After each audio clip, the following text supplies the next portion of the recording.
Infinity ആൾട്രോണിനെ defeat ചെയ്യാൻ വേണ്ടിയിട്ടാണ് നമ്മുടെ watcher the guardians of the multiverse എന്ന് പറഞ്ഞിട്ടുള്ള നമ്മുടെ ഒരു ടീമിനെ തന്നെ ക്രിയേറ്റ് ചെയ്യുന്നത്. അതായത് മൊത്തം ഇൻഫിനിറ്റി സ്റ്റോൺസും നമ്മുടെ വിഷൻ്റെ കയ്യിൽ കിട്ടിക്കഴിഞ്ഞാൽ, ഐ മീൻ അൾട്രോൺ വിഷൻ്റെ കയ്യിൽ കിട്ടിക്കഴിഞ്ഞാൽ എങ്ങനെയായിരിക്കും എന്നുള്ള രീതിക്കായിരിക്കും ആ വാട്ടിഫിൻ്റെ മൊത്തം സ്റ്റോറിയും പോയിട്ടുണ്ടാവുക.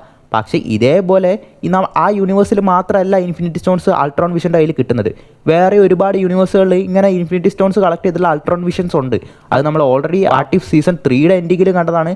പിന്നെ നമ്മുടെ ഡോക്ടർ സ്ട്രേഞ്ചിൻ്റെ എപ്പിസോഡിൽ പുള്ളി ഒരുപാട് മൾട്ടിവേഴ്സൽ വില്ലൻസിനെയൊക്കെ അടച്ചു വെച്ചിട്ടുള്ളപ്പോൾ അതിലും ഇതേപോലെ ഇൻഫിനിറ്റി സ്റ്റോൺസ് ആയിട്ടുള്ള അൾട്രോൺ വിഷനെയും നമ്മൾ കണ്ടിട്ടുണ്ട്. പക്ഷേ എന്തുകൊണ്ട് ആ ഇൻഫിനിറ്റി സ്റ്റോൺസ് ഒക്കെ കളക്ട് ചെയ്തിട്ടുള്ള ആ വിഷൻസും, ഐ മീൻ ആ അൾട്രോൺ വിഷൻസ് ഒന്നും ഇതുപോലെ ഈ വിഷനെ പോലെ ഒരു മൾട്ടിവേഴ്സൽ ലെവൽ ത്രെട്ടായി മാറിയില്ല എന്ന് വെച്ച് കഴിഞ്ഞാൽ അതിന് ഏറ്റവും വലിയ കാരണം ആ മഡനായിട്ടുള്ള വാച്ചറാണ്. കാരണം ആ ഇൻഫിനിറ്റി വിഷൻ എല്ലാം തകർത്ത് മൊത്തം പീസിലിരിക്കുന്ന ടൈമിലാണ് ആ വാച്ചർ ആ യൂണിവേഴ്സിൻ്റെ ബാക്കിലിരുന്ന് ഓരോന്ന് കുണച്ചോണ്ടിരുന്നത്. അങ്ങനെ ആ കുണ കേട്ടിട്ടാണ് ഈ വിഷന് മനസ്സിലായത് ഈ യൂണിവേഴ്സിൻ്റെ പുറത്ത് എന്തൊക്കെയോ ഉണ്ടെന്നൊക്കെ പറഞ്ഞിട്ട് പുള്ളി ആ വാച്ചറിനെ തപ്പിപ്പോകുന്നത്. പക്ഷേ ബാക്കിയുള്ള ആ യൂണിവേഴ്സുകളിൽ ആ വിഷൻ്റെ ബാക്കിലൊന്നും ചിലപ്പോൾ ഈ വാച്ചർ ഇങ്ങനെയൊന്നും പറഞ്ഞിട്ടുണ്ടാവില്ല. അതുകൊണ്ട് തന്നെ ആ വിഷൻസിനൊന്നും ഇങ്ങനെ ഒരാളുണ്ടായത് അറിഞ്ഞിട്ടുണ്ടാവില്ല, വാച്ചറിനെ പോലെ ഒരാൾ.